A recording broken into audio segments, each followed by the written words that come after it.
Senators Lamar Alexander, center, Republican of Tennessee, and Patty Murray, left, Democrat of Washington, were working on legislation to extend the subsidies. Tom Brenner, The New York Times, Washington. President Trump's decision to cut off critical payments to health insurance companies ratcheted up the pressure on Congress on Friday to take action to protect consumers from soaring premiums, while also adding a combustible new issue to negotiations to avert a government shutdown this year.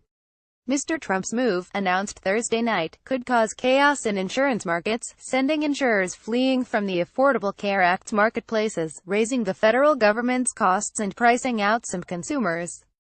It came just hours after he signed an executive order that also undermined the health law by encouraging the development of lower-cost insurance policies not subject to the Affordable Care Act's rigorous coverage standards.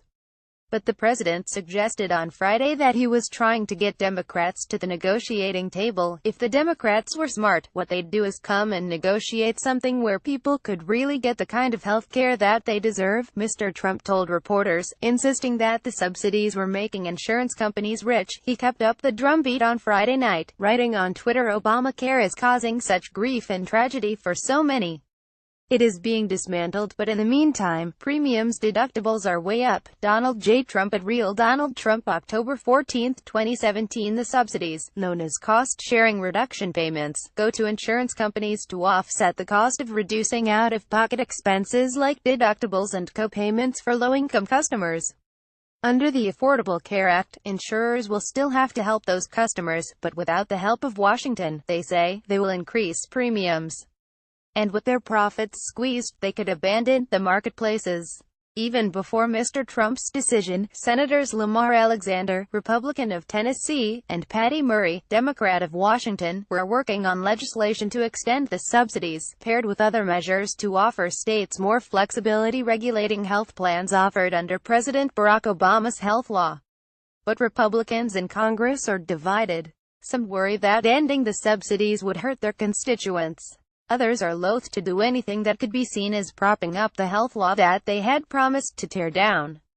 For their part, Democrats are convinced that any blame for rising premiums and shrinking choices will fall on Republicans, who now control the White House and Congress.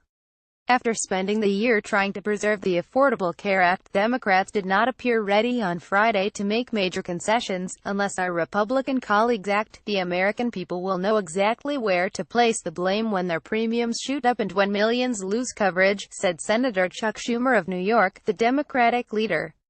The uncertainty over the payments to insurers has loomed over Congress for months, but Mr. Trump's action is forcing lawmakers to confront the issue head-on less than 3 weeks before the start of the annual open enrollment season under the Affordable Care Act. Even with the president's move, it was far from clear whether lawmakers could agree on steps to continue the payments. The negotiations between Mr. Alexander and Ms. Murray had stalled over how much latitude to give states seeking waivers from requirements of the Affordable Care Act. Still, Ms. Murray expressed optimism and called on Republican leaders to support the efforts. About 7 million people benefit from the cost-sharing subsidies. The president's decision, by destabilizing insurance markets and driving up premiums, could adversely affect millions of others who buy insurance on their own and do not receive federal subsidies, health policy experts said. Representative Tom Reed, Republican of New York and co-chairman of a bipartisan group of lawmakers called the Problem Solvers Caucus, said Mr. Trump's decision increased the stakes for Congress. More than 2 months ago, Mr. Reed's group offered a series of proposals to shore up insurance markets, including funding the subsidies. It's only going to get worse as this marketplace continues to destabilize, Mr. Reed said.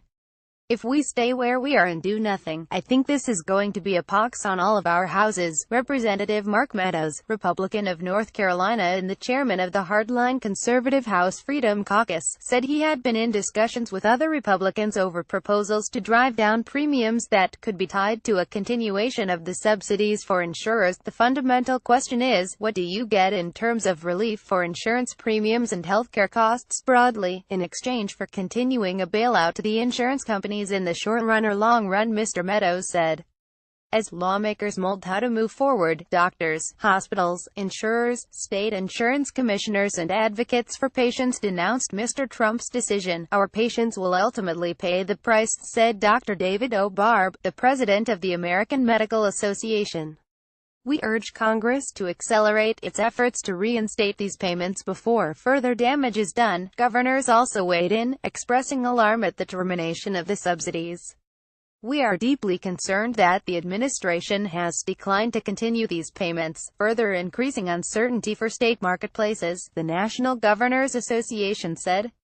Gov. Brian Sandoval of Nevada, a Republican, told the Nevada Independent that the president's decision was going to hurt kids.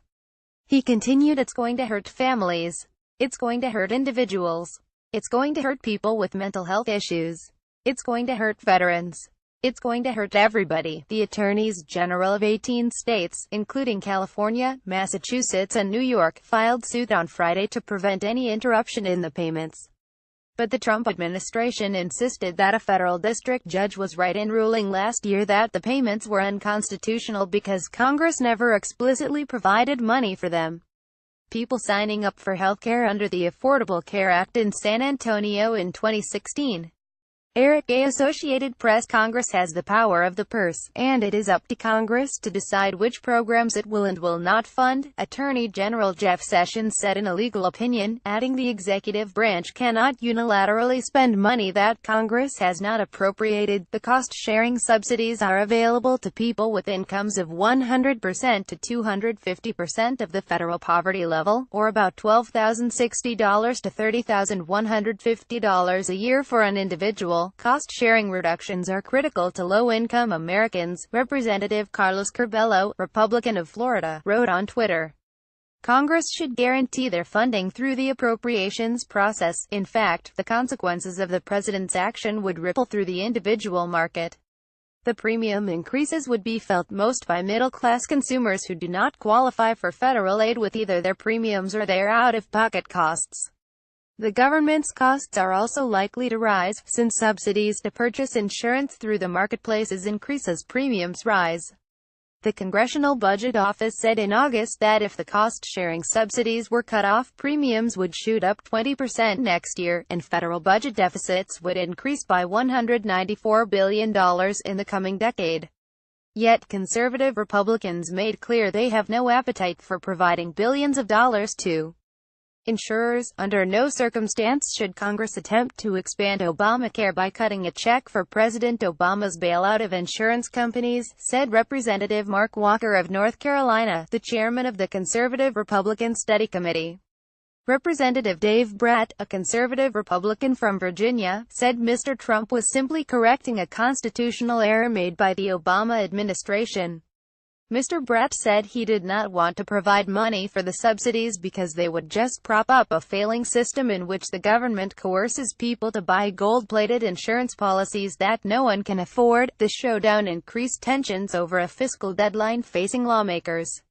Mr. Trump and Democrats struck a deal in September that included a stop-gap spending measure to keep the government funded through December 8. Now, the fate of the cost-sharing reduction payments could wind up intertwined in the negotiations over a spending measure to avert a government shutdown. Already, the contentious issue of immigration could become part of those spending talks, as Democrats are determined, in the coming months, to secure protections for the young undocumented immigrants known as Dreamers. Mr. Schumer said the coming spending measure offered a very good opportunity to secure money for the subsidies.